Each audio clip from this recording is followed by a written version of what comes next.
Nós vamos começar porque eu sei que nós só temos 1h30, é muito pouco para essa conversa que a gente vai ter aqui hoje. Então, vamos aproveitar o máximo possível o tempo que a gente tem para poder também dialogar com vocês, com quem estiver nos assistindo, com as participantes e os participantes que estão aqui. Meu nome é Graciela Selaiman, eu sou diretora executiva do Instituto Toriba, que é uma organização da sociedade civil, dedicada a pensar futuros e explorar caminhos de imaginação radical para a sociedade civil e para a filantropia. E eu estou aqui hoje moderando essa mesa, quero agradecer o convite do Instituto Beja e da USP para fazer essa facilitação. Não é uma moderação, é uma facilitação e uma provocação inicial. Agora melhorou, né? Ótimo, obrigada por avisar.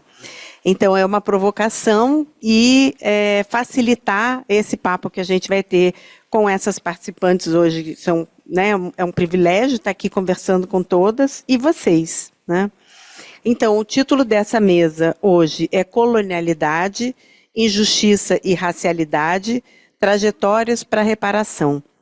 E a gente está com 3 participantes, a Iracema Souza, que é coordenadora de pesquisa do NUPEM, do Agbara, e desenvolve sua pesquisa de doutorado em Sociologia no Programa de Pós-Graduação em Sociologia e Antropologia da Universidade Federal do Rio de Janeiro.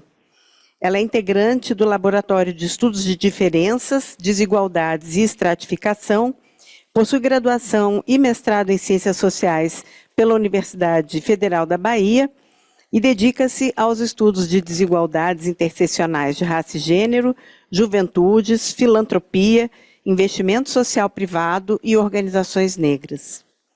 A gente também tem a Marcele Decoté, que é diretora de Estratégia e Sustentabilidade da iniciativa PIPA e cofundadora da NARRA. É uma mulher negra e favelada que trabalha pelo avanço dos direitos humanos, da justiça social, da comunicação política e da igualdade racial e de gênero no Brasil.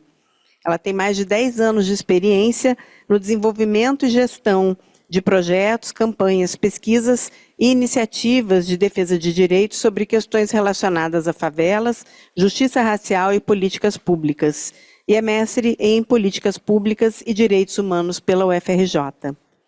E temos também o Trevor Smith, que é cofundador e diretor executivo do Bliss Collective. Ele é escritor, pesquisador e estrategista, e o seu trabalho se concentra em desigualdade racial, desigualdade de riqueza, reparações e transformações narrativas. Anteriormente, ele atuou como diretor de mudança de narrativa na Liberation Ventures, que é uma organização voltada para acelerar o movimento de reparações liderado por pessoas negras. Nesse papel, o Trevor fundou o Reparations Narrative Lab, um espaço criativo e de pesquisa dedicado a fortalecer o poder narrativo no movimento de reparações. O Trevor também ocupou posições nos setores de programas e comunicações em instituições como a Surna Foundation, o New York Civil Liberties Union, o Center on Budget and Policy Priorities e o M+R Strategic Services. Hoje em dia ele vive em Lena-Perroquing, onde se encontra a cidade de Nova York. Bom, uma coisa que nós compartilhamos aqui em comum, com essas trajetórias diversas, mas temos um ponto de convergência, é que de uma forma ou de outra, todas nós aqui estamos engajadas em conversar sobre a filantropia, numa lente de justiça racial e também de reparações. E a minha pergunta inicial, que vai dar, né, o ponto de partida para as reflexões das participantes, cada uma delas vai ter 20 minutos para falar, e depois a gente vai ter um bate-papo, mas a pergunta que eu coloco como, né, assim, um começo dessa provocação é: a filantropia é uma derivação do capitalismo, né? Ela é uma consequência do capitalismo.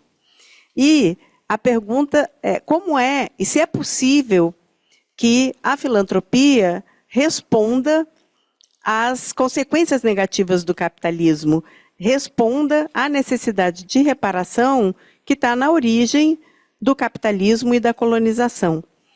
E se é possível, quais são os passos? O que a gente precisa fazer de diferente?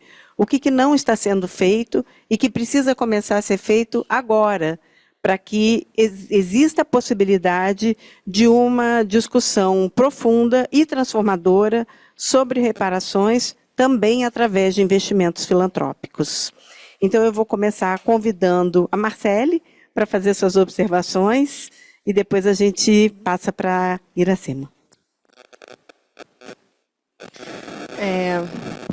Funcionando? Obrigada, a gente nem tinha combinado que eu ia começar, mas tudo bem, vamos lá.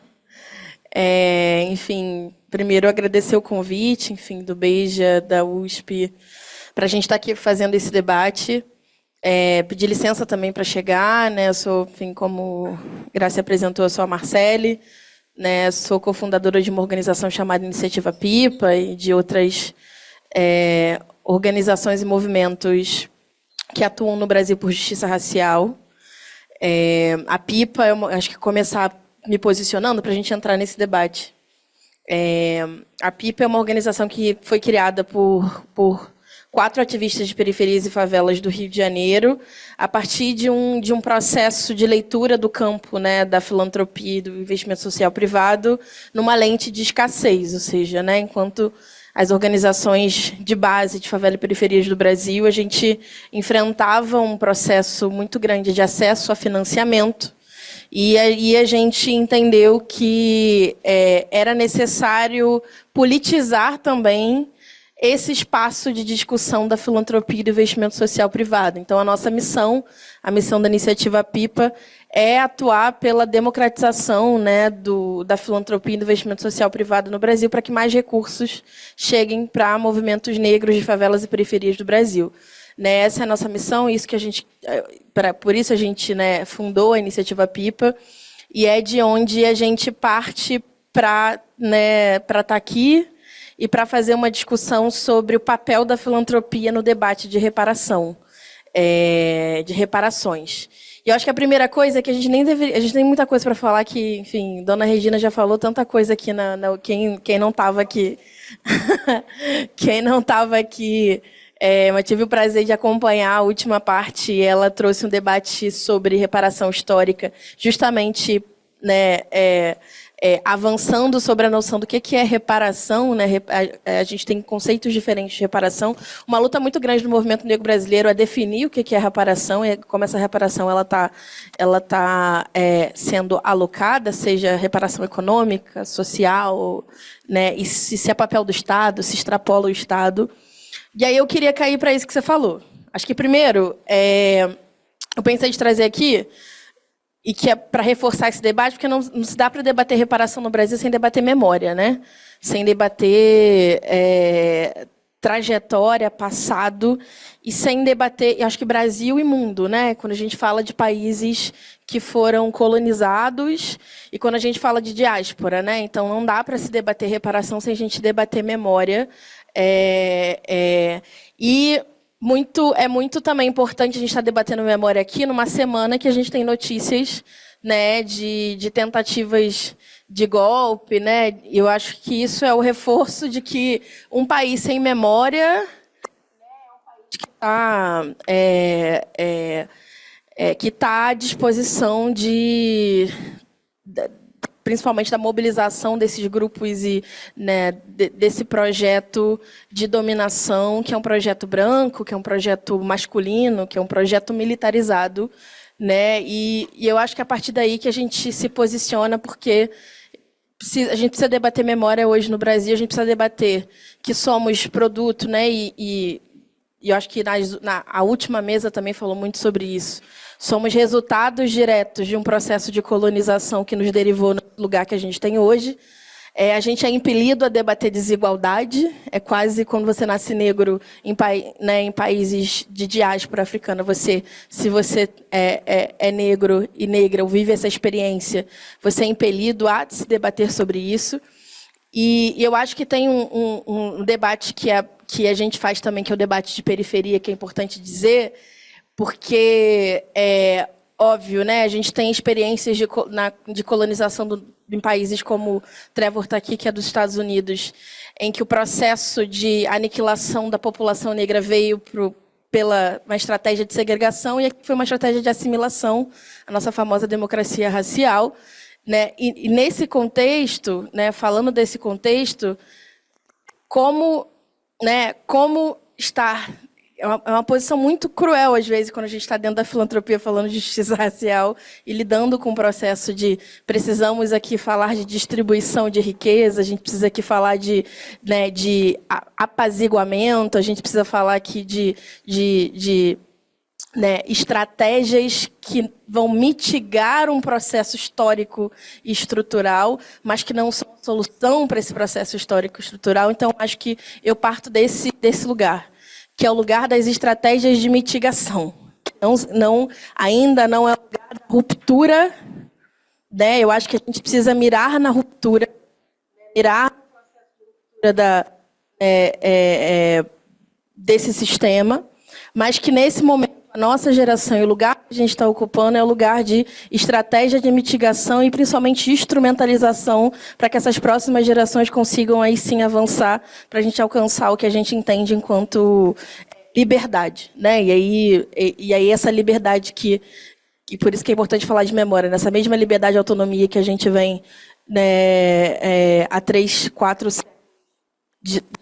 pedindo, etc., é a mesma liberdade que a gente está falando aqui hoje, né? A gente ainda não é totalmente liberto, obviamente, dessa estrutura, que é uma estrutura derivada de séculos e séculos de exploração. Então, eu acho que a sua pergunta é muito, muito importante, porque eu acho que parto, né? Eu acho que e aí falando um pouco da experiência da Iniciativa Pipa, acho que a gente parte daí. A gente parte da seguinte colocação. Primeiro, como eu falei, não se debate reparação sem debater memória, sem debater a compreensão, sem formação política e a compreensão de onde que a gente veio e para onde a gente vai. Né? Últimos tempos, eu tenho lido muito Nego Bispo, né? E Nego Bispo fala do começo, do meio, do começo. Né? E ele fala da substituição. Nego Bispo né, o nosso ancestral, né, agora, mas... ele faz uma discussão de substituição da palavra desenvolvimento para a palavra envolvimento e pertencimento. O Nego Bispo ele nega a colonialidade, né, e faz um enfrentamento direto na literatura, na oralidade, né, no que ele deixou aqui para a gente disputar, inclusive, esses caminhos de futuro.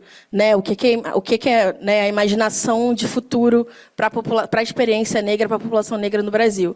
E eu me deparei lendo muito Nego Bispo para tentar, né, nesse processo de o que é né, a substituição de desenvolvimento, e a gente não pode mais buscar desenvolvimento para buscar pertencimento, de que talvez essa seja a missão política que a Pipa esteja contribuindo e queira contribuir para esse país, esse tempo histórico que a gente está vivendo agora. E aí eu vou falar por quê. Porque... hoje, a gente entende que fomentar organizações, lideranças, movimentos de favela e periferia negros do Brasil, aí, obviamente, favelas e periferias no seu contexto de o que está à margem, né, do processo de acumulação de capital e riqueza, da concentração de exploração, financiar, né, apoiar, dar suporte a essas organizações é um caminho importante para que a gente consiga fortalecer, aí sim, os caminhos de reparação. E aí eu sei que tem um debate muito importante, que é o debate que a gente já faz muito sem nada, a gente não precisa... Né? É quase assim, né? E aí tem um risco muito grande. Como é que a gente lida com investimento e usa essa palavra? Filantropia, que inclusive é um termo, né, europeu, né? Como é que a gente utiliza isso sem cair na mesma armadilha, que é a armadilha de, né, quase assim, vou tentar enganar o capitalismo e vou aqui utilizar a filantropia para me fortalecer. é uma linha muito tênue, né? E aí o risco é muito grande da gente ter o reforço daquelas mensagens que a gente tem hoje, que a favela venceu, né? Quando a minha organização ganha dinheiro, falo, caramba, estou resolvendo o problema da pobreza no Brasil, né? O racismo vai acabar, meu financiador, por favor, me doe aqui que eu vou fazer o racismo acabar. Existem...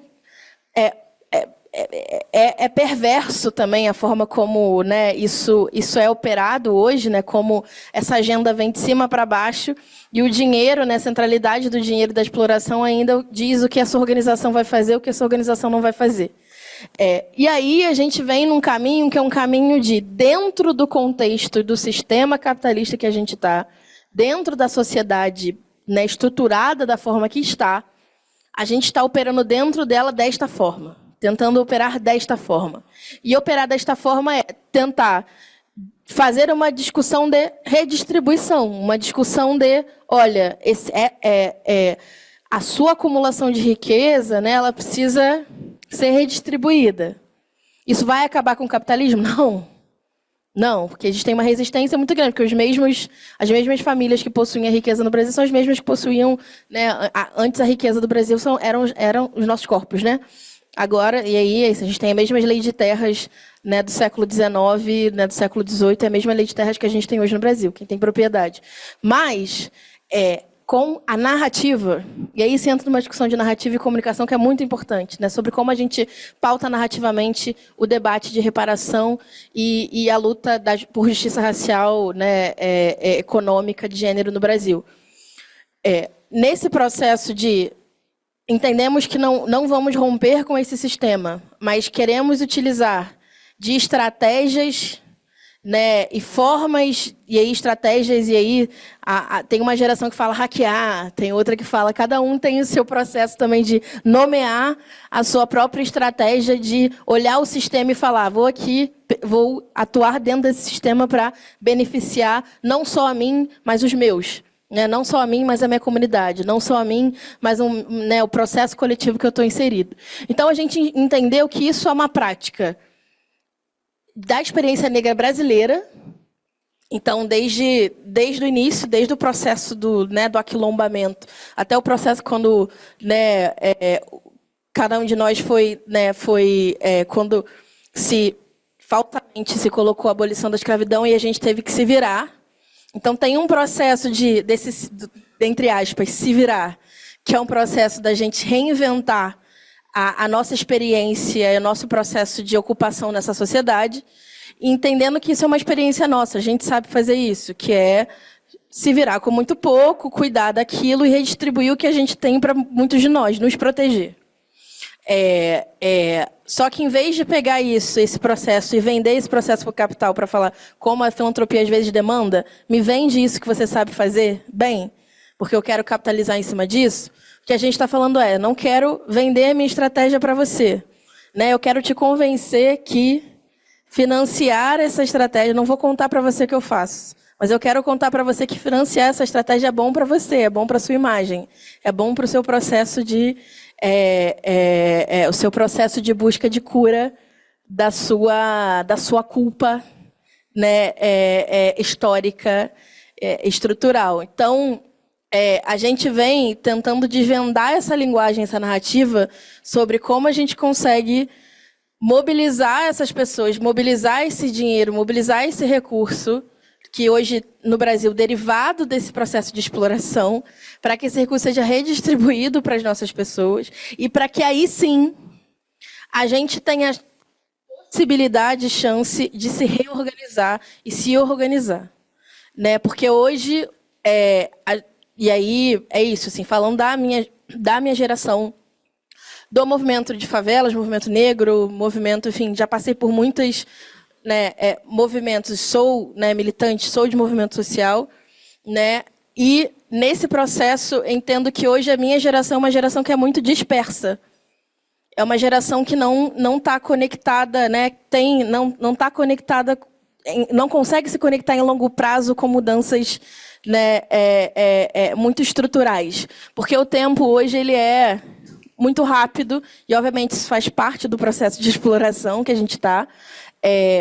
Mas isso é importante dizer que a gente precisa retomar a necessidade dessa organização, porque a agenda política existe, né? Não é à toa que é isso, assim, se a gente sentar e aí a agenda política que não sai da nossa cabeça, que sai da Carta de Mulheres Negras de 2005, 2015, da marcha que saiu, que sai da fundação da MNU aqui em São Paulo, que sai, né, de muitas lideranças que a gente tem. A gente tem agenda política, a gente tem concretude, né? A gente sabe o que é bem viver, né? A gente tem o direcionamento e as diretrizes sobre que mundo é esse e que país é esse que a gente quer e que, né, e como a gente constrói esse mundo, esse país. Isso a gente tem. Isso a gente tem. Isso é fruto de acúmulo de anos e séculos da nossa experiência. Se isso a gente tem, né, o que falta para a gente avançar e a gente andar. E aí, quando o que falta, tem uma série né, se você pegar e botar esse mapa, tem uma série de coisas que faltam. E aí, enquanto... Eu não sei quanto tempo... Mais uns 3 minutinhos você fecha. Tá. Eu não sei quanto... a iniciativa PIPA, né, o que a gente viu, é que o que a gente identificou aqui, uma das barreiras do processo organizativo, de avançar um pouco nessas lutas, era justamente a escassez, né? A escassez extrema que estava causando para que essas organizações ficassem dispersas. Porque ou eu trabalho em 3 empregos, ou eu, né, coloco comida dentro de casa, ou eu, né, consigo dar conta disso, ou eu não vou identificar isso aqui como prioridade. Porque a gente não tem a gente não está na década de 80 com uma ditadura, com um processo colocado que você, ativamente, você sabe quem é seu inimigo, e você está ali respondendo. Você tem um processo que a internet, que a favela venceu, que é uma assimilação, que é tudo sobre o cordão que você usa, o tênis que você quer, que é sobre, né, cada vez mais uma superficialidade, né, do processo de pertencimento à sua própria comunidade. Né? Você quer sair de onde você mora. Né? Você não quer ficar onde você mora, você quer ascender. Né? Então, isso é feito do sistema que a gente está. E, para encerrar, eu acho que o nosso trabalho, né? E aí, não sei se eu respondi, acho que é uma pergunta para ficar o dia todo falando, mas o nosso trabalho, o nosso processo é um processo de identificar que não atuamos no rompimento, porque a gente entende as limitações desse sistema, mas a gente precisa financiar o processo para que a gente consiga eventualmente romper.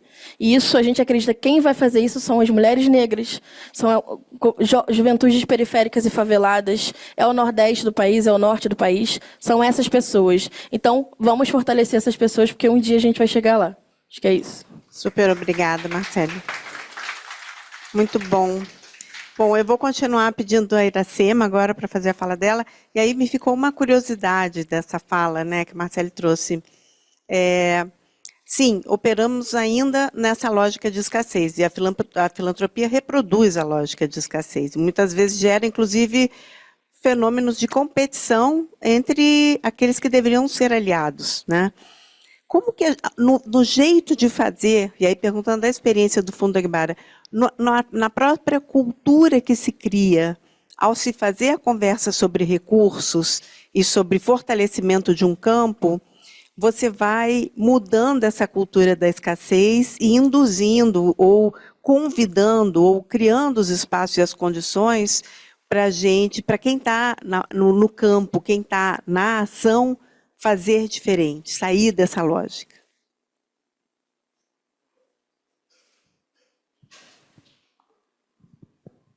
Sim. Boa tarde, gente. Eu também quero agradecer a Graciela pelas boas-vindas, ao Instituto Beija e à USP por nos receber aqui. Tenho a responsabilidade de falar, né, como representante do Fundo Aguibara, eu que atuo exatamente no núcleo, né, no Núcleo de Pesquisa e Memória da Mulher Negra. Olhando para a experiência da gente, né, e conectando com o questionamento que você levanta, e aí eu quero só pedir espaço para retomar um pouco das questões que a Marcele trouxe, que assim, é fundamental é interessante pensar que o debate da reparação está em processo de construção, né?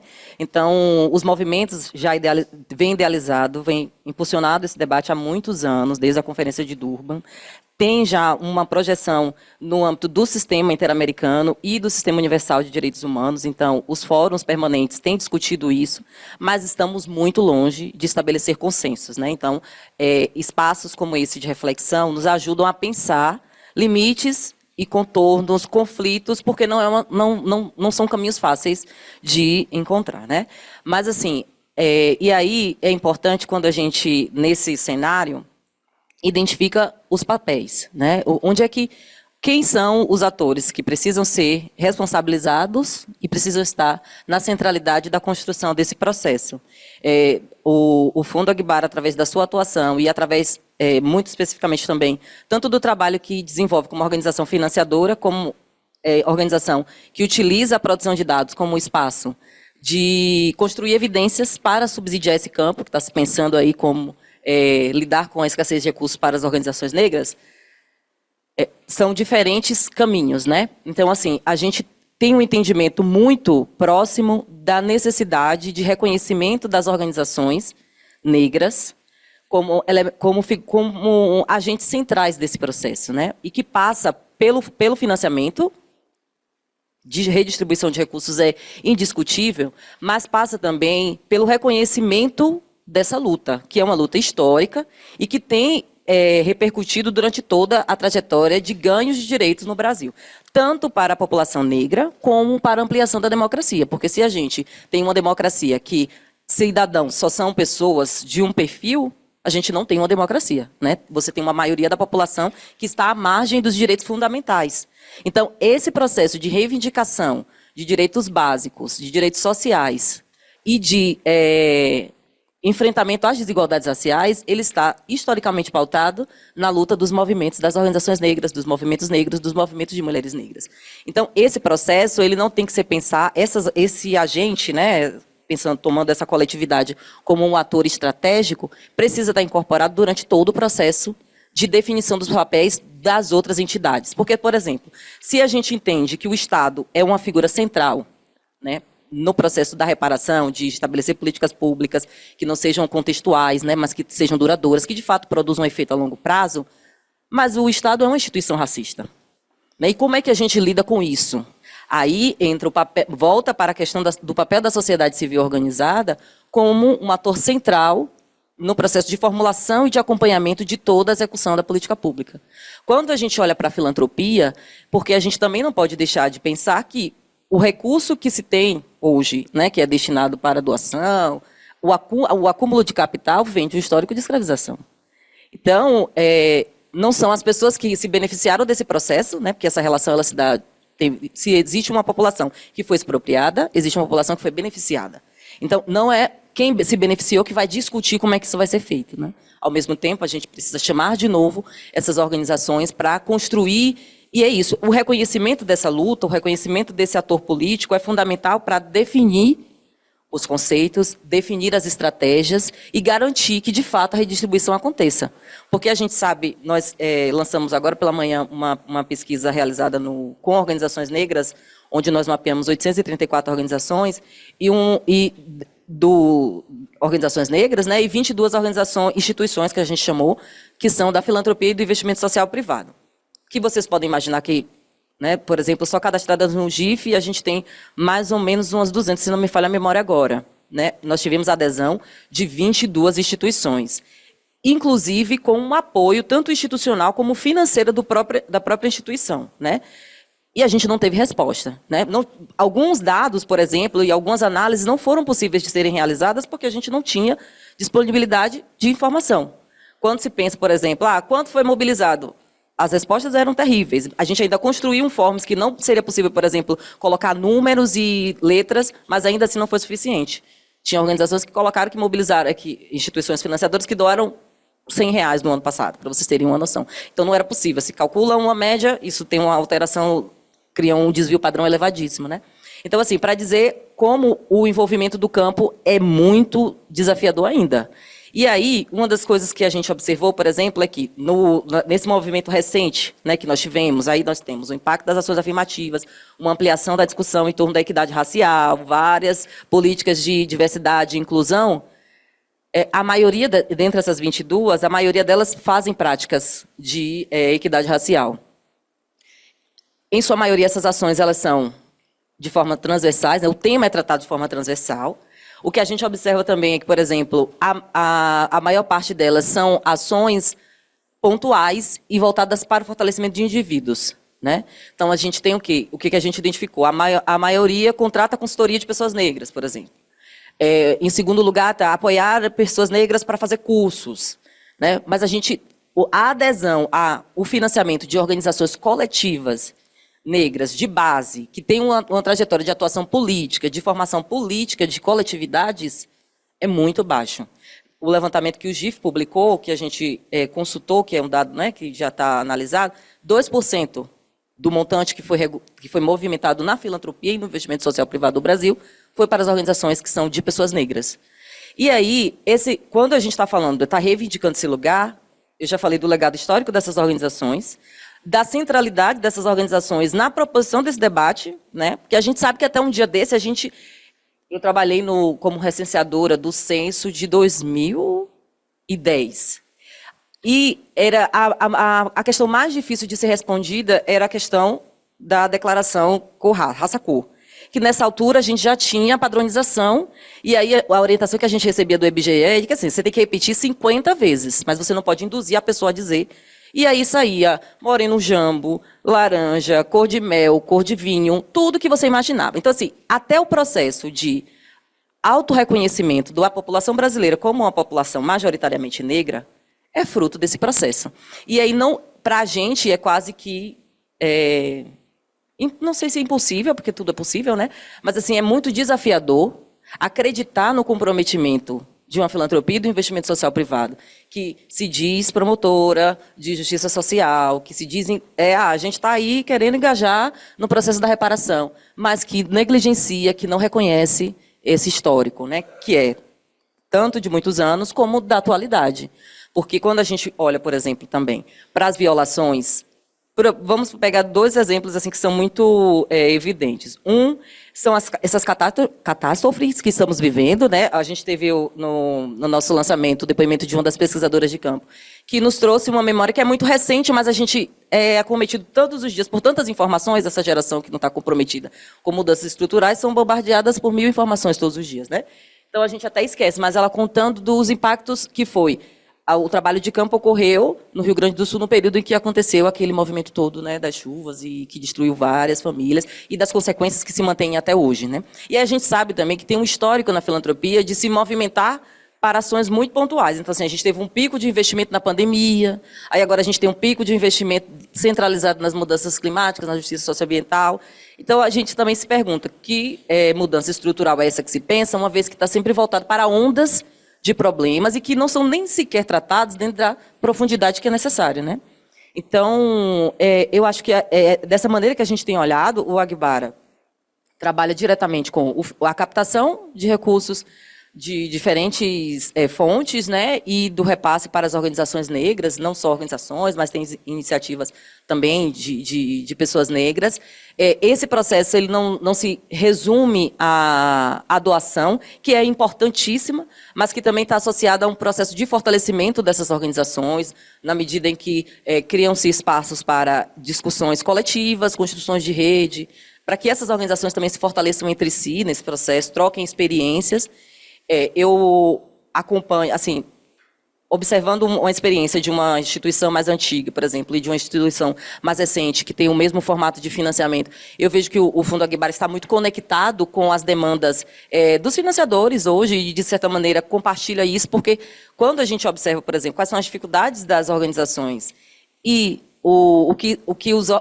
as dificuldades dos financiadores em relação às organizações são basicamente as mesmas. Assim, é a estrutura burocrática do recurso que precisa para as organizações pleitear, porque elas sequer pleiteiam, e para os financiadores que têm um nível de exigência que está completamente desconectado com a realidade das organizações de base, né? Então, a gente precisa... E aí a gente não entende que esse lugar é um lugar de fragilidade dessas organizações, né? Mas é um lugar de entender assim, essas organizações estão voltadas para um trabalho, para uma expertise da qual vocês não dominam, da qual vocês não participam, né? E é isso que precisa ser reconhecido. É por isso que a palavra do reconhecimento para o que a gente trouxe na pesquisa foi um elemento, foi um conceito central, né? De dizer assim, não, esses atores, essas organizações, elas têm trabalhado, a gente já tem documentação, assim, uma sistematização no nível da que a gente fez, ela é inédita, mas existe um legado de estudos de movimentos negros, da luta antirracista no Brasil, que já documentaram várias dessas conquistas, né? Essa parte foi uma parte bibliográfica que a gente fez a revisão e trouxe para o texto. Então, não são coisas novas, né? São questões que estão postas. Mas é isso. Super obrigada. Então, agora eu vou convidar o Trevor para, enfim, refletir um pouco também a partir do que foi dito, mas com uma curiosidade, né? Com a visão dele, a experiência dele nos Estados Unidos, levando adiante a provocação e o convite a uma discussão profunda com a filantropia também sobre as questões de reparação e também com os movimentos, quais foram as movidas diferentes que você conseguiu identificar ou que você acha que ainda precisam acontecer para a filantropia efetivamente se engajar e assumir o seu papel em esforços de reparação?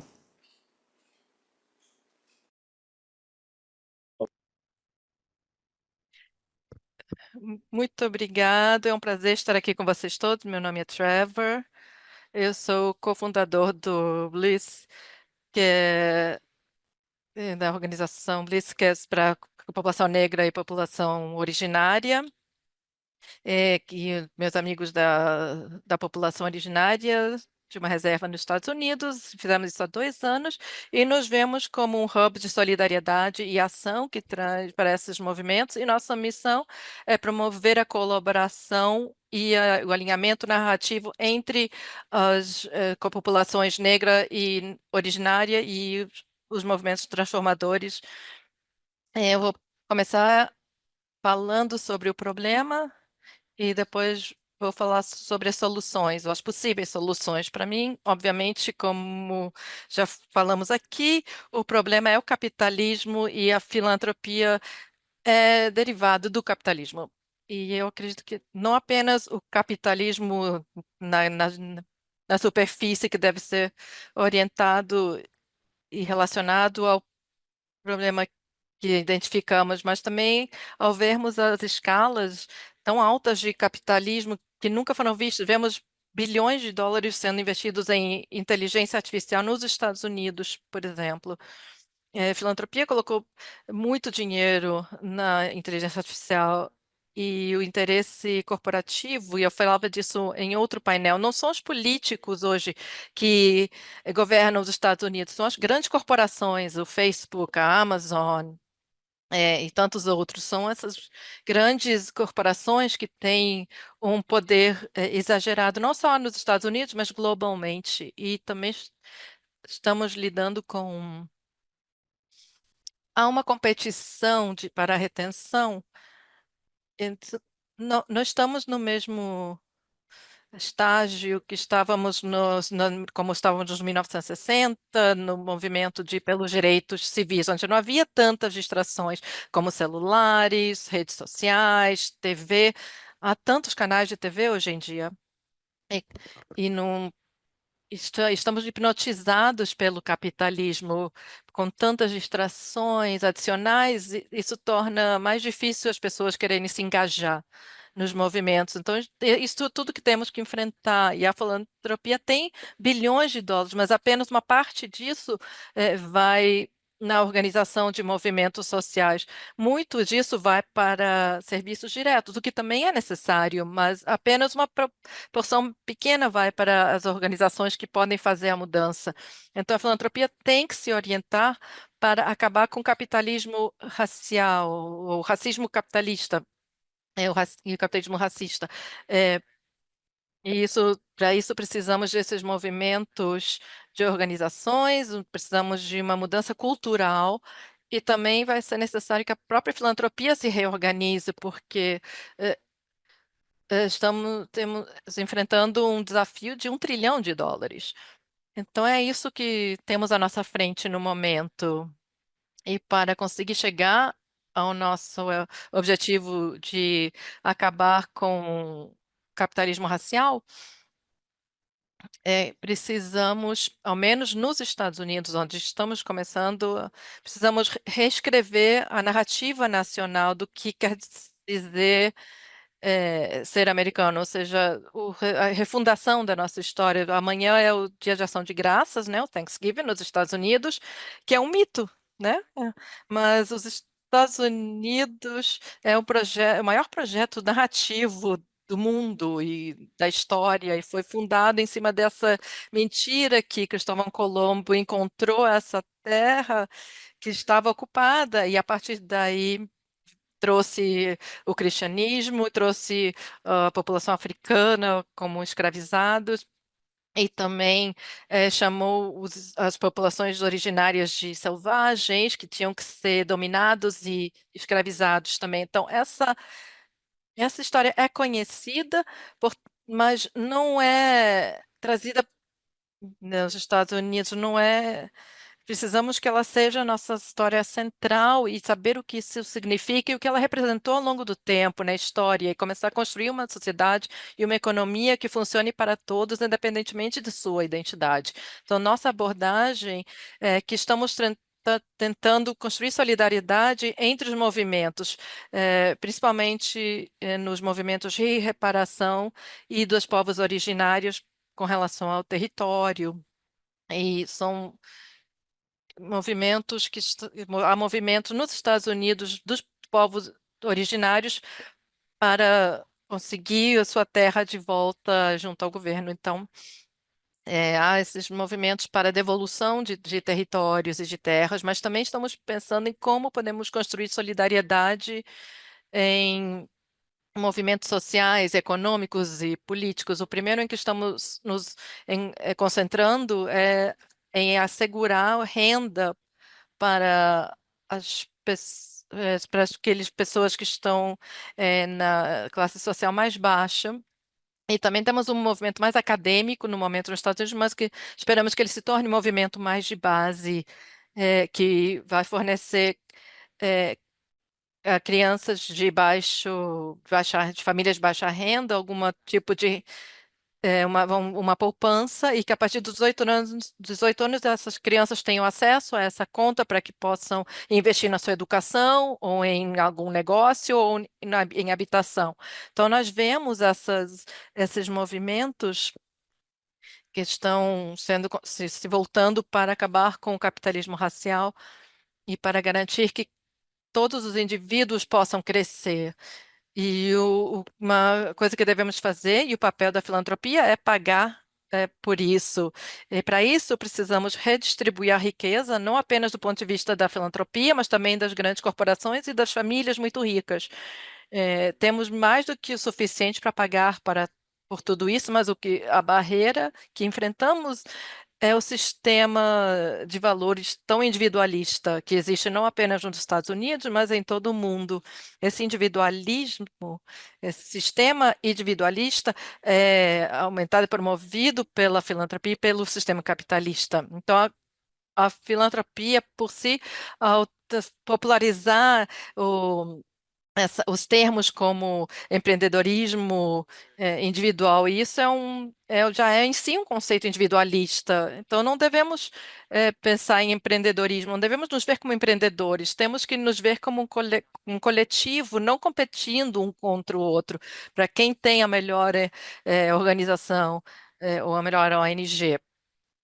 Mas temos que trabalhar juntos. Então, o termo, a forma como é usado e como se situa e como ele financia, e não financiar indivíduos ou fazer, mas financiar ecossistemas e movimentos coletivos para que que esses momentos também têm que se reestruturar, e mesmo muitas fundações são muito hierárquicas, então precisamos remodelar os sistemas que queremos construir. Então, tentar uma sociocracia, embora eu use o título de diretor executivo, é só apenas para os efeitos da filantropia, para ter respeito, mas nós tentamos nos organizar de um modelo sociocrático, ou seja, não há chefes, não, somos todos colegas dentro da organização, nos organizamos em diferentes núcleos e cada um tem a liderança sobre o seu próprio projeto, sobre o seu. Então, a filantropia também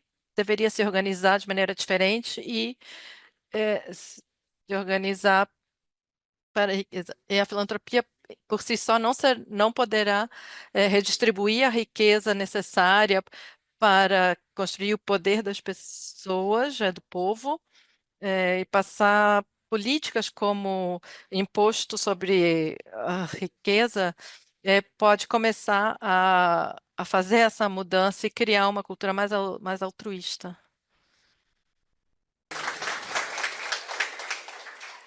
Eu vou fazer mais uma perguntinha para o painel, antes de passar para o bate-papo aqui. Mas a minha curiosidade é sobre a forma de fazer, né? A gente sabe que com quem a gente trabalha faz muita diferença, mas como a gente trabalha também faz muita diferença. Então, eu gostaria de ouvir de vocês o que vocês conhecem, o que vocês já experimentaram de práticas filantrópicas que descentralizam o papel do agente filantrópico ou da instituição filantrópica e compartilha conhecimentos, responsabilidades e poder de tomada de decisão sobre o direcionamento de recursos, a distribuição de recursos para os ecossistemas com quem vocês trabalham. Se vocês já praticaram, já experimentaram, têm uma visão sobre isso, enfim, é a minha curiosidade.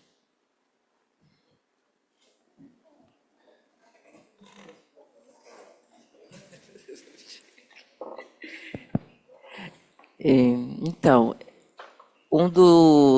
eu acho que um dos caminhos, né, centrais nesse processo, eu acho que vou ser repetitiva com relação à centralidade, né, é isso, uma vez que reconhecemos as organizações negras como atores centrais desse processo, todas as medidas precisam ser construídas de forma coletiva, né? Então, é isso, é trazer para a centralidade do debate e as experiências, por exemplo, de formulação dos programas que a gente tem desenvolvido no Fundo Agbara se dá a partir da consulta e da escuta às organizações, né? Então, assim, desde a ideação até a conclusão final dos programas.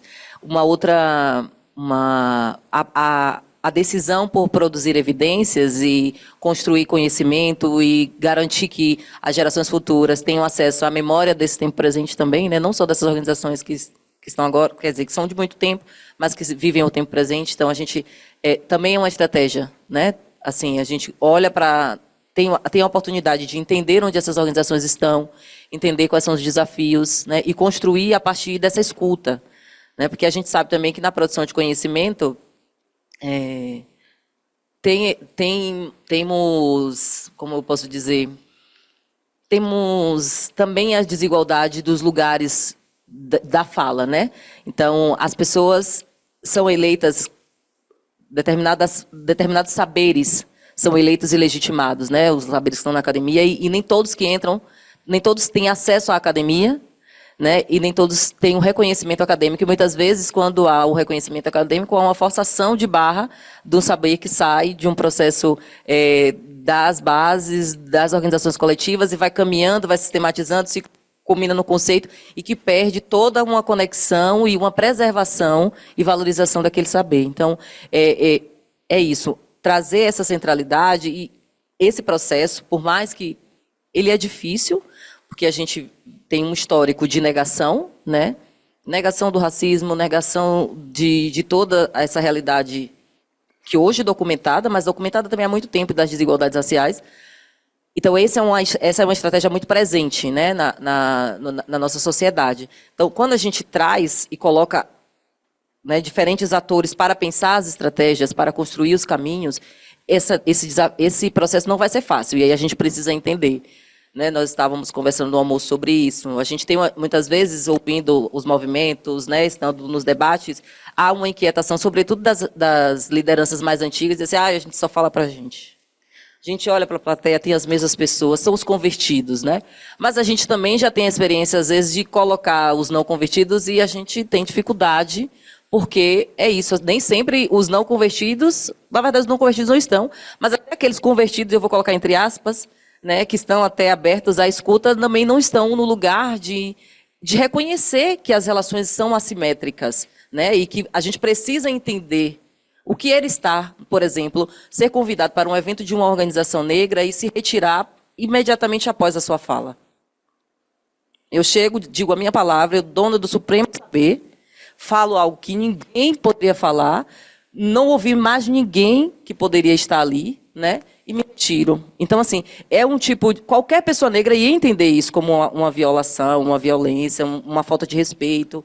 Mas uma pessoa, né, branca age dessa maneira e simplesmente sai ilesa da situação, sabe? Então, assim, é isso. O reconhecimento é um passo importante, mas entender que a construção de estratégias a partir desse espaço de parceria também não vai ser fácil. E aí é preciso ter o compromisso de garantir isso, né? Garantir que os espaços de fala precisam ser garantidos, garantir que haverá poder para decidir, e não meramente figuras ilustrativas nos espaços que muitas vezes a gente tem. Muitas organizações incorporam profissionais negros, mas as pessoas são violentadas. Pessoas negras abrem mão de, muitas vezes, oportunidade de emprego com maior estabilidade, com a garantia dos direitos, porque não suportam estar dentro das instituições.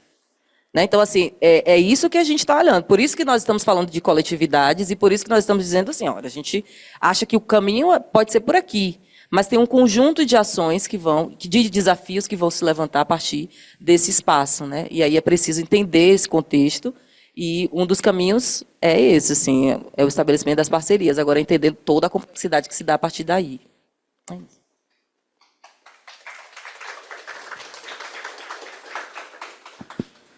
Eu vou falar rapidinho também.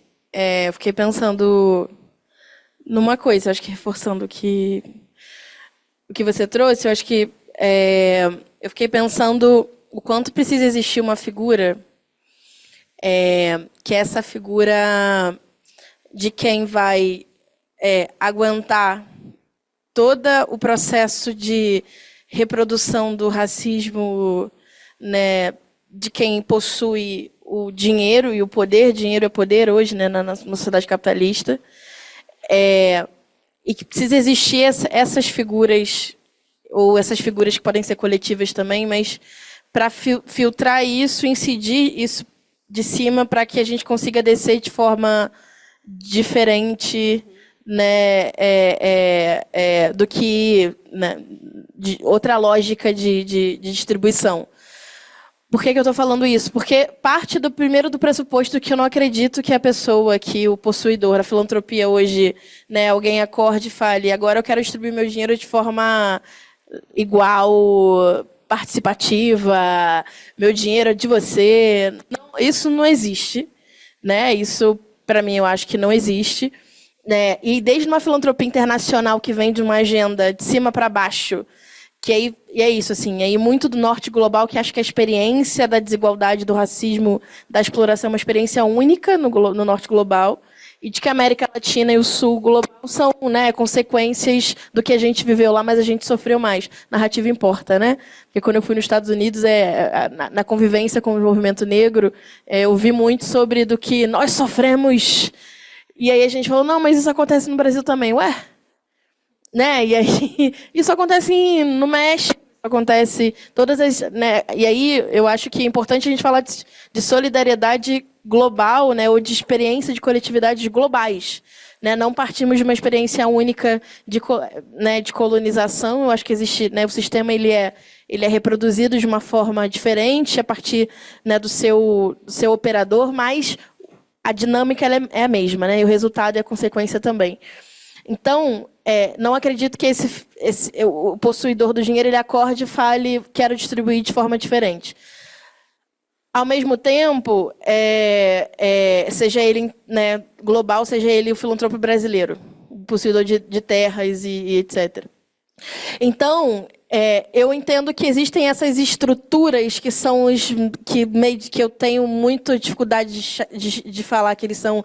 Muita gente fala dos atravessadores, né? Mas essas estruturas mediadoras, que, por exemplo, são os fundos comunitários. Eu acredito muito numa lógica dos fundos locais comunitários construídos pelas próprias pessoas das comunidades que recebem recursos, e aquelas pessoas. Então, acho que tem uma experiência interessante dos fundos locais comunitários da sua atuação. Da outra forma, as nossas organizações também atuam no processo de incidência em cima, mas também de distribuição, né, de como a gente faz isso a partir... Né, se são organizações negras, acho que, por si só, já nascem de um processo de tentativa de fazer diferente, porque já nascem da escassez e já fazem muito com pouco dinheiro e já atuam de outra forma. E por último, assim, se são negras, ou seja, são lideradas por pessoas negras, se são periféricas, eu acho que, para mim, a chave é a superação da lógica da competição. E eu acho que a gente faz um processo, tenta fazer um processo, que é um processo do identificar que o problema não somos nós, o problema são eles. Né? Então, tem um processo que é muito difícil, porque é sobre sustentabilidade, mas de superar uma lógica de que a competição é eu contra você, e não que nomear o problema, nomear a questão estrutural, dar nome, né, dar sentido. E por isso, cara, que a gente foi discutir filantropia. Porque não tinha gente preta, né, favelada, discutindo filantropia no Brasil, investimento social privado. Porque isso é sobre a salinha de quem tem dinheiro, obviamente, é sobre essa linha de quem tem dinheiro. E a gente vai lá, toque, toque, toque. Mentira, você não. Toque, toque. A gente faz o toque, toque e fala assim, e aí, então, quero participar dessa discussão também. Mas você não tem dinheiro, mas você não tem... Você tem fundo? Você é herdeiro? Qual é o seu sobrenome, né? De onde você vem e tal? Não, eu quero discutir a sua... Não, mas você quer pedir dinheiro? Não. Eu quero discutir a sua estratégia. A sua estratégia de distribuição de dinheiro. E isso quebra, e aí tem parte desse campo que fala, porra, que legal, uma novidade maneira. Só que aí é isso, assim, até quando a gente vai sustentar a novidade maneira? Então, nesse processo, a gente ainda está tentando sustentar a novidade maneira. A gente precisa usar esse tempo histórico para a gente mudar alguma coisa. Porque daqui a pouco não vamos mais. Então, acho que é isso.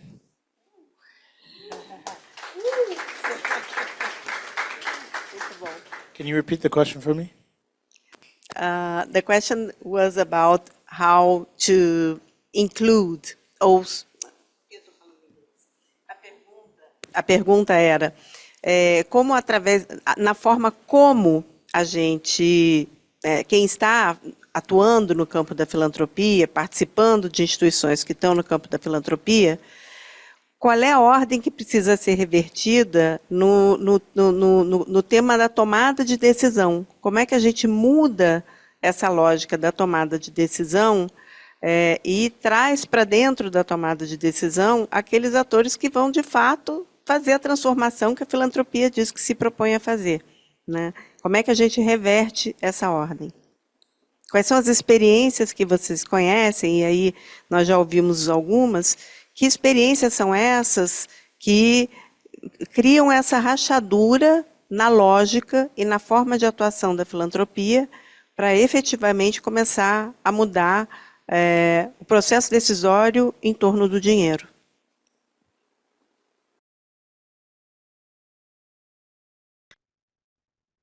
Sim, eu acho que as outras respostas foram realmente muito boas. A forma como a filantropia comumente age é de uma forma colonial, pensando que podemos chegar e resolver tudo e temos todas as respostas, nós temos o dinheiro.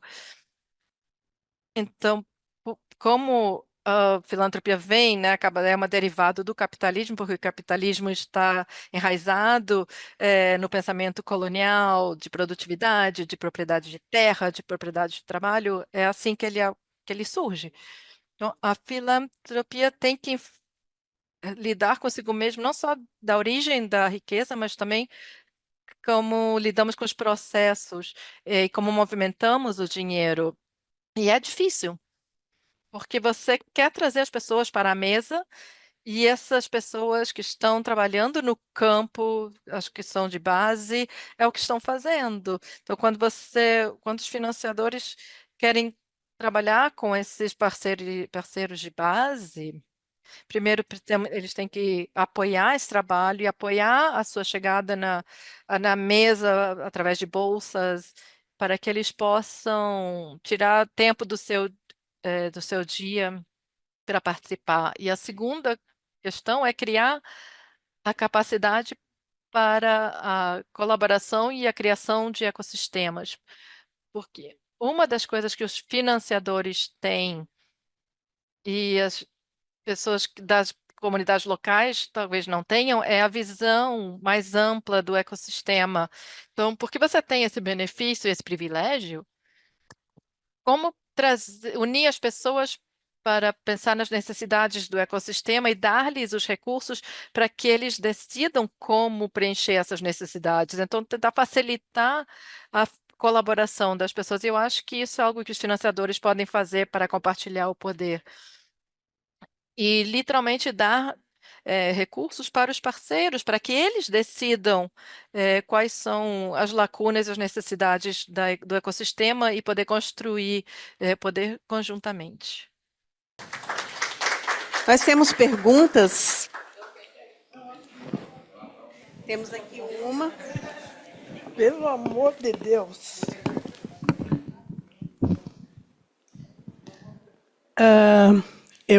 Boa tarde, para quem não me conhece, Regina, do Movimento Negro Unificado. Eu vou, como diz o meu neto, meter o louco. Me incomoda muito. Já vou dizer que eu não tenho nenhum problema em que a gente pegue todo o dinheiro do capital, dos capitalistas, dos filântropos. Eu não tenho nenhum problema. Muito pelo contrário. Acho que a gente tem que pegar mesmo. Agora, me incomoda muito que eu acho que a gente tem que usar o financiamento a nosso favor, para construir um processo revolucionário, um processo que destrua esse mundo de desigualdade racial. E me incomoda muito que a gente saiba que a internet, que os meios de comunicação hoje estão distraindo as pessoas de sua luta, mas que a gente use as terminologias do dominador, do colonizador, para trabalhar. Isso me incomoda de uma maneira tão grande, porque cria monstros, né? Então, quando eu falo em filantropia, filântropo quer fazer marketing e conseguir desconto no imposto de renda. Filântropo não está preocupado em redistribuir porra nenhuma. Filântropo quer continuar no castelo, no topo do castelo dos privilégios. Então, eu acho que quando a gente usa a terminologia do dominador, a gente está dificultando que o nosso povo, porque aqui não tem povo, tá, gente? Tem um monte de gente preta, mas que chegou dentro da Universidade de São Paulo. O nosso povo não entende a metade do que nós falamos aqui. Então, quando a gente usa a terminologia dos caras, a gente está fazendo com que o nosso povo demore mais ainda a acessar as informações que ele precisa para, de fato, construir um processo revolucionário. Daí eu penso o seguinte: é difícil o povo da favela, o povo das organizações negras, e aí eu vou falar que eu conheço a organização negra. A gente cria monstros quando a gente usa a terminologia dos caras. Eu conheço organização negra que desfila nos salões da filantropia em Paris, em Nova York, usa a Prada para ir aos acontecimentos e volta reuniões com mulheres pretas da favela para justificar, para embasar a chegada ao filântropo. Tá? Então, eu queria que vocês abordassem como é que a gente trabalha as contradições que a gente encontra no capital. Tem cara precisando de desconto do imposto de renda. Então, como é que eu faço para usar o desconto do imposto de renda dele para fortalecer o nosso povo? Eu vou dizer, eu faço uma ação que as pessoas podem entender como filantropia individual ou de pequeno coletivo. A gente faz uma festa de Natal todo ano para os filhos de antigos cooperados de catadores. A Amparar faz uma festa de Natal para as crianças dos egressos. Mas eu não consigo dizer nem que é filantropia, nem que é caridade. Isso ultrapassa o meu limite. O que eu estou fazendo é trabalhando com a solidariedade entre os povos, com a solidariedade entre o povo negro. E é isso o que a gente tem que trabalhar, e trabalhar muito seriamente. Muito seriamente. Nós temos, eu já falei na mesa anterior, nós temos as soluções. Mas a gente só vai ter essas soluções de fato quando a população preta, pobre, periférica entender que é ela a solução. Que é ela a solução. Não dá para a gente ficar brincando de revolucionário, não dá. E eu também, como você, odeio esse termo empreendedorismo, porque para mim é esse virologismo. O povo brasileiro, o povo negro no mundo se vira para caramba para viver. Para caramba para viver. E empreendedorismo, eu só vou aceitar essa palavra quando a gente conseguir criar a nossa moeda, os nossos mercados, os nossos. Não dá. Mas a gente não tem tempo de pensar em redistribuição do capital, de pensar em filantropia no capital. A gente não tem esse tempo. Os nossos estão morrendo. A gente tem que descobrir, se a gente, eu também acho, a gente não vai fazer a revolução agora. A revolução não vai ser pegando em armas. Tá? Eu acho tudo isso. Só que eu acho que a gente tem que ir pavimentando o caminho para arrebentar esta porcaria chamada capitalismo que mata os meus todos os dias. Regina.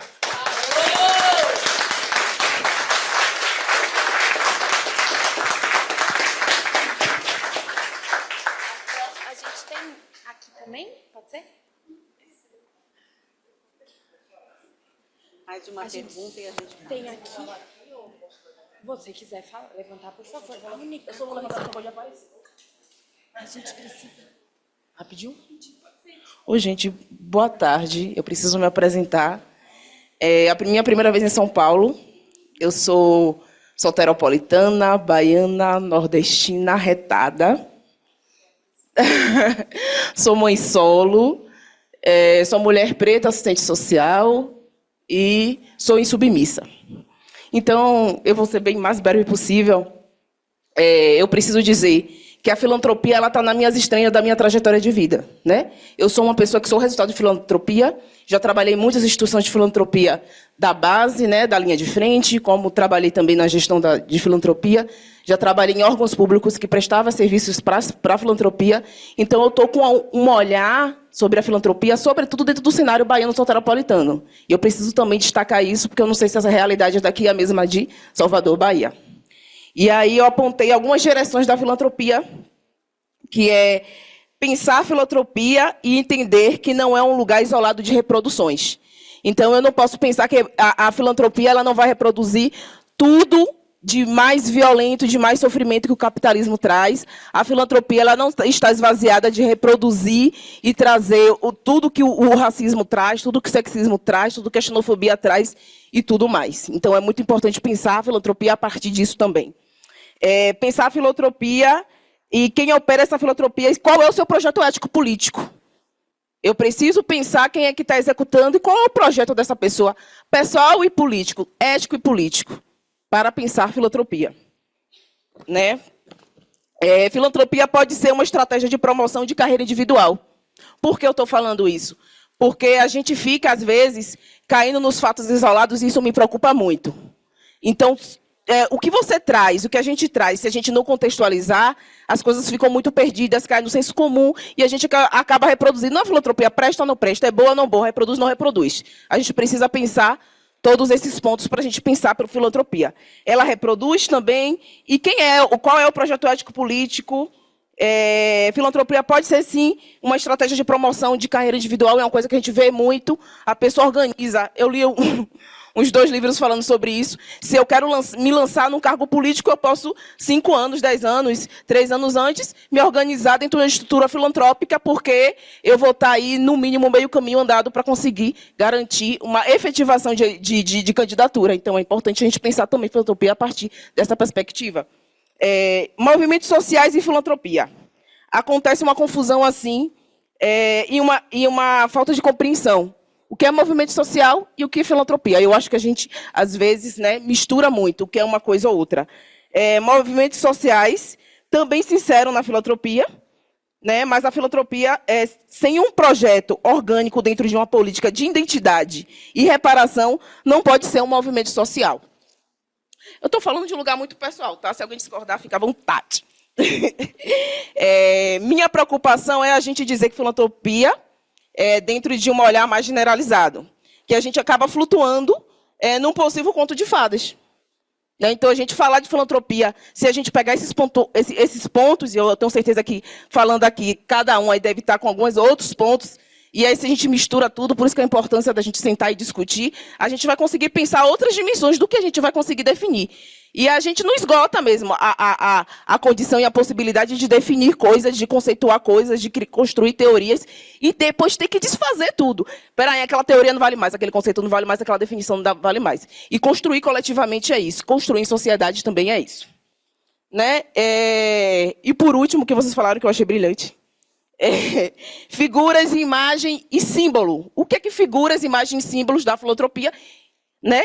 E aqui eu vou racializar. Pessoas brancas, líderes de instituições filantrópicas, elas são endeusadas, elas são referenciadas dentro do lugar de Jesus Cristo, o homem branco de cabelo liso dos olhos azuis. As pessoas negras, líderes de instituições filantrópicas, elas são as desonestas, as escrotas que querem... desculpa o termo escroto, não sei como é que funciona aqui lá em Salvador, é tranquilo. Não sei. Né? São pessoas desonestas que não merecem a nossa confiança, não merecem a grana do investimento. Então, eu queria pensar isso, finalizar com uma frase que eu vou falar em todo lugar que enquanto eu estiver em São Paulo, que eu falei de manhã, que é: as regiões em que possui número predominante de pessoas brancas, em momento nenhum, cai no estigma que é preguiçoso, ou que é burro, ou que é ignorante, ou que é vagabundo. Obrigada.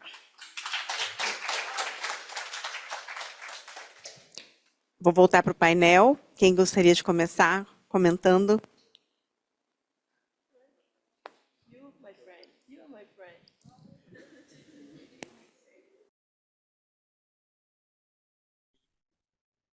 Eu concordo com tudo. Não há muito mais que eu possa acrescentar. Talvez só 2 coisas que eu pensei sobre as contradições sobre a linguagem. Nós existimos dentro das contradições, porque nós vivemos dentro do capitalismo, então acabamos nos engajando no com o capitalismo todos os dias. Nós recebemos, e falo por mim, a Bliss recebe financiamento da filantropia, de grandes organizações, ao mesmo tempo que estamos tentando desmantelar o capitalismo racial. É importante, e um dos nossos valores é a evolução. E e pensamos a evolução como organização e a evolução do mundo. E eu não acredito que seja possível desmantelar o capitalismo sem engajar com essas contradições. Mas o que é importante é ser honesto e responsável para expandir esse movimento sobre as contradições e o entendimento sobre elas e não cair na natureza individualista de que o capitalismo e a filantropia fornecem e também acaba promovendo certas organizações e certos líderes que acaba gerando mais divisão dentro dos movimentos. Disciplina também é muito importante e isso é algo que surgiu para mim no primeiro comentário. Precisamos ter disciplina e ser responsáveis por algo maior do que nós mesmos e responsáveis dentro do movimento. E a última coisa está relacionada à claridade, ter a claridade sobre a diferença, filantropia, intermediários, movimentos sociais, particularmente neste momento em que vemos o ressurgimento de movimentos decoloniais e o ressurgimento de narrativas sobre a libertação. Que é diferente no século XXI, com o advento da tecnologia. E também vemos a emergência de intermediários e organizações intermediários que recebem financiamento de filantropia, instituições para redistribuir. E claro que vemos muitas organizações, movimentos sociais que estão interagindo e por causa das distrações, a quantidade de recursos que existem, precisamos realmente lidar com essas nuances. E eu acredito que o movimento não vai ser contido dentro da estrutura não sem fins lucrativos. Para ter êxito, ela tem que ser um movimento massivo e mais generalizado na força de trabalho e nas comunidades. E a filantropia tem um papel importante nisso, em pensar que o trabalho pela justiça social está confinado às nossas organizações.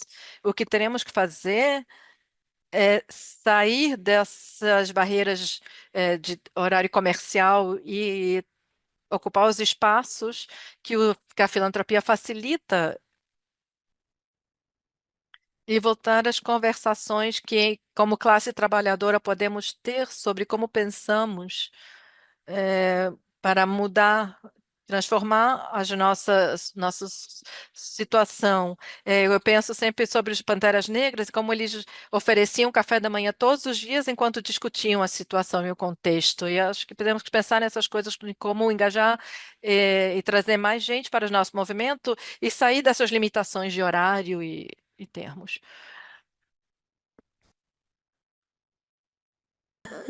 Jogou assim no peito, vou matar no peito. Concordo muito com o Trevor. Eu acho que, primeiro, não há como a gente não... Acho que a contradição ela é inerente ao sistema que a gente vive. Eu acho que é uma contradição por si só, no sistema, nesse capitalismo racial, no sistema que é feito para nos aniquilar. Né? Inclusive, até a nossa força produtiva é aniquilada. Né? Quantos jovens em idade produtiva são assassinados e encarcerados no Brasil, porque no capitalismo, se o capitalismo ele não fosse racial, eles seriam mão de obra produtiva, mas não, eles são aniquilados e encarcerados. Então, por si só, essa é a contradição que a gente vive. Dentro dessa contradição, concordo 100% com o que a senhora colocou, no sentido e aí eu vou trazer uma discussão polêmica, que é uma discussão que eu particularmente tenho feito, que é justamente sobre a gente nomear a filantropia, o processo de solidariedade que a gente faz. E que bom que você está aqui no São Paulo, que bom que você está nessa posição de nomear, de trazer a realidade, principalmente da Bahia. Acho que a Bahia, a gente fala de reparação, né? Inclusive em contexto nacional, a gente precisa olhar muito para a Bahia. Eu ainda tenho muita dificuldade de nomear o nosso processo de solidariedade e construção coletiva, ou seja, do doar ou de financiar e fomentar as nossas transformações cotidianas e políticas de filantropia, em quiçá filantropia negra. Porque, para mim, filantropia é um conceito né, colonial do norte global, e que a gente se apropria de filantropia porque a gente precisa captar recurso, né? Às vezes aí a gente fala que filantropia, eu acho que Dona Regina traz o processo de quanto isso é arriscado. Porque às vezes a gente acredita que a gente está fazendo filantropia e essa é uma armadilha colocada, né? Não fazemos filantropia. Fazemos o que nós, pessoas negras, desde o início fizemos aqui, nos apoiar para romper com uma violência. E aí eu trago isso porque essa é uma estratégia que está colocada no campo, de chamar o nosso processo de atuação de filantropia negra, né? E aí muito influenciada do norte global. As pessoas do norte global que descem e falam, existe acumulação de riqueza, pessoas negras ricas lá, então vamos reproduzir isso aqui. Isso, para mim, é uma armadilha. E eu vou encerrar, acho que a senhora entrou na principal chave, que é, primeiro, eu ainda, como, né, a Ira trouxe, a gente ainda não consigo enxergar ainda no movimento negro qual que é a coesão e a principal estratégia da luta por reparação. Como? Se essa reparação ela vai ser dentro do Estado, porque, né, para mim, a geração que veio antes de mim, que foi a geração que lutou pelas cotas que eu entrei na universidade, vindo de uma favela, essa geração escolheu disputar o Estado.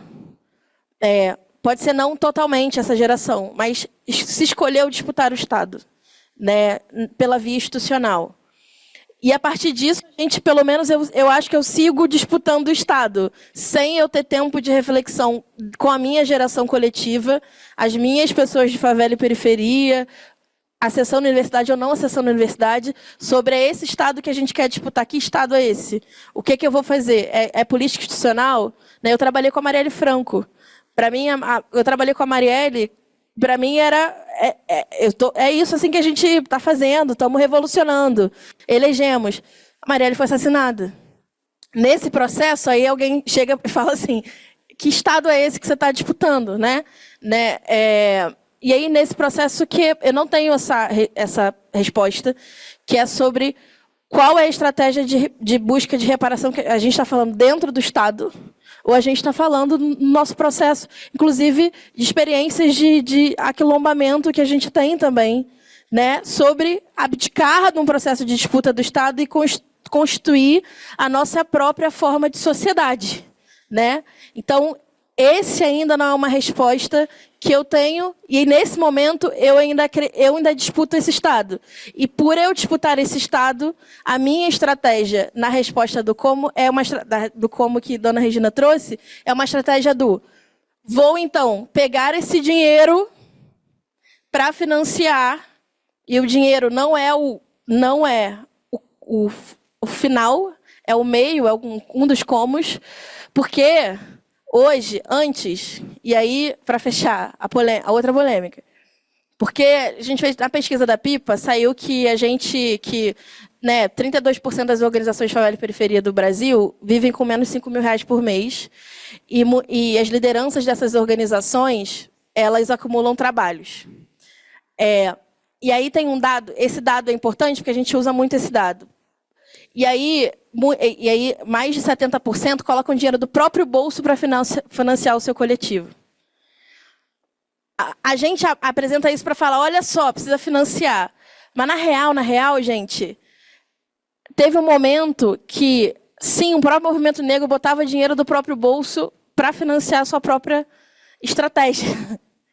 Né? Isso acontecia. E chegou um momento que a gente é tão explorado, essa acumulação ela não se sobra mais. Que a gente não consegue mais, não que isso seja muito ruim ou muito bom, mas a gente não consegue colocar mais. E aí, nesse momento, alguém fala, tem os dinheiros aqui, tem gente com mais que precisa financiar isso daí. E é nessa chave que a gente vai e fala, beleza, existe sim uma acumulação aqui, vamos disputar, mas o dinheiro nunca é o final. O dinheiro é o meio para a gente conseguir justamente sentar, fazer a nossa formação política e caminhar para um caminho de ruptura. Pelo menos o nosso trabalho é esse. Não existe financiamento sem política, sem discussão política e sem né, direcionamento de ruptura. Porque, senão, você está reproduzindo que, então, não precisa de nós. Pega dinheiro direto da pessoa branca. Porque ela é isso. Mais uma vez, ela está pouco se lixando se esse dinheiro ele vai para romper ou transformar, e etc. Então, acho que é isso.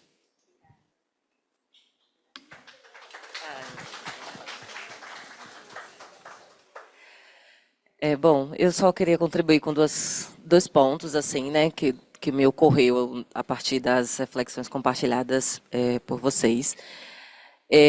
A primeira que eu pensei logo, né, no primeiro momento, a primeira que me veio à cabeça, né, é a questão assim, eu não vejo que a gente precisa romper, né, com a estrutura. Eu concordo plenamente que talvez o desafio das organizações que estão aqui falando da escassez de recursos, da necessidade de centralizar o recurso da filantropia, também seja pensar assim, tá, mas a doação de recursos no Brasil hoje, ela não tem quase regulação nenhuma, né?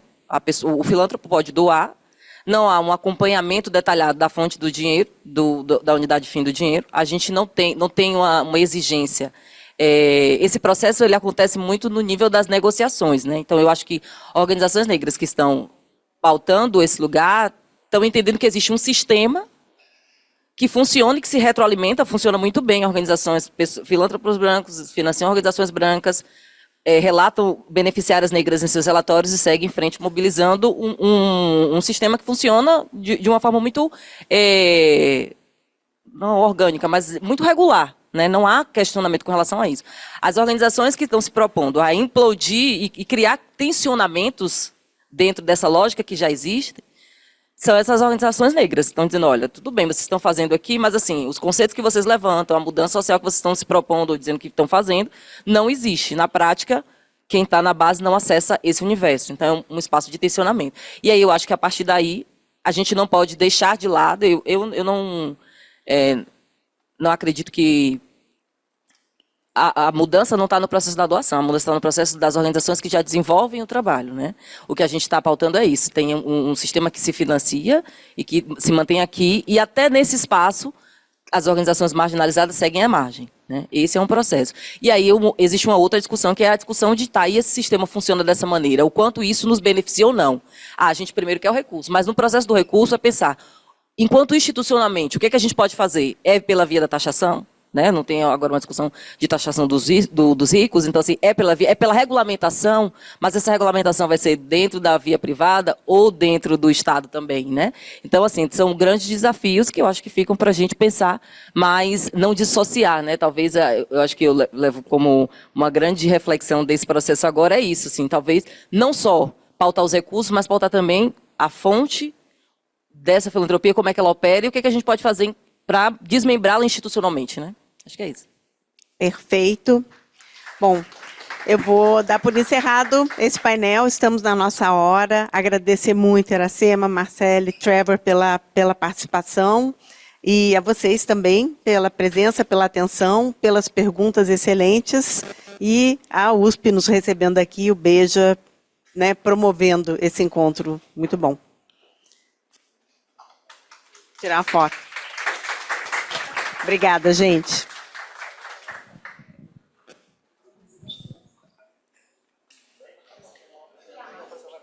Aproveitar e tirar uma foto com vocês, com o logo e a...